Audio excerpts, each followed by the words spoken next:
కరణ్ నాయర్కి ఒక అద్భుతమైన అవకాశం. డిసెంబర్ 10, 2022 ప్రియమైన క్రికెట్ నాకు ఒక మంచి అవకాశం ఇవ్వు అని ఒక సామాజిక మాధ్యమంలో డాక్టర్ కరుణ్ నాయర్ మరి రాసుకున్నాడు.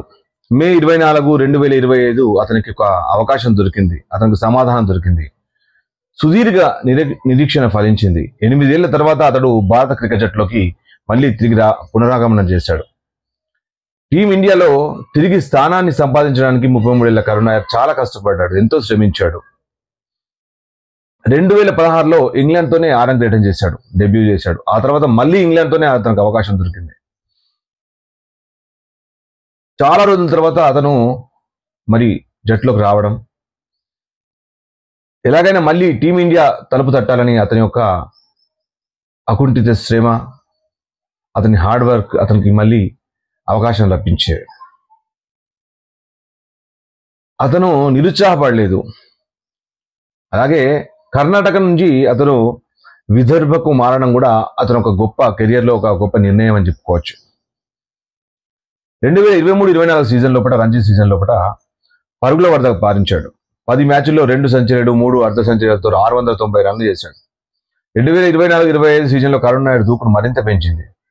ఈసారి 9 మ్యాచ్ల్లో 54 సగటుతో 863 పరుగులు చేశాడు. అతడి స్థిరత్వం వల్లే విదర్భ 2024-25 సీజన్లో రంజీ ఛాంపియన్గా కూడా నిలిచింది. విజయ్ హజారే ట్రోఫీలో కరుణ్ నాయర్ 5 సెంచరీలతో 779 పరుగులు చేశాడు. దీంతో సెలెక్టర్ల దృష్టి అతనిపై పడింది. అతనికి అవకాశం దొరికింది. ఇంగ్లాండ్తో సిరీస్లో సీనియర్లందరూ కూడా మరి రిటైర్మెంట్, ముఖ్యంగా రోహిత్ శర్మ, విరాట్ కోహ్లీ తర్వాత మరి ఆ స్థానాన్ని ఎవరు ఆక్రమించాలంటే దానికి కరుణ్ నాయర్ అని చాలా మంది, అనిల్ కుంబ్లే కానీ, రవిశాస్త్రి కానీ, సెలెక్టర్లు కూడా చాలా మంది ఆలోచించారు. ఎంతో మంది క్రికెట్ ప్రేమికులు కూడా కరుణ్ నాయర్ రావాలనుకున్నారు. కానీ అతనికి అవకాశం దొరుకుతుందా లేదా అనేది మాత్రం ప్రశ్న. ఎందుకంటే మన సెలక్షన్ కమిటీ ఎప్పుడు ఎలాంటి నిర్ణయం తీసుకుంటుందో మీ అందరికీ తెలిసిందే. సో ఈసారి మాత్రం కరుణ్ నాయర్ రాణించాలని మనం అందరం కూడా ప్రార్థిద్దాం. అతనికి మనందరం కూడా ఎంకరేజ్మెంట్ చేద్దాం. తప్పకుండా కరుణ్ నాయర్ రాణిస్తాడు, రాణించాలని కోరుకుందాం. All the very best to Karun Nair.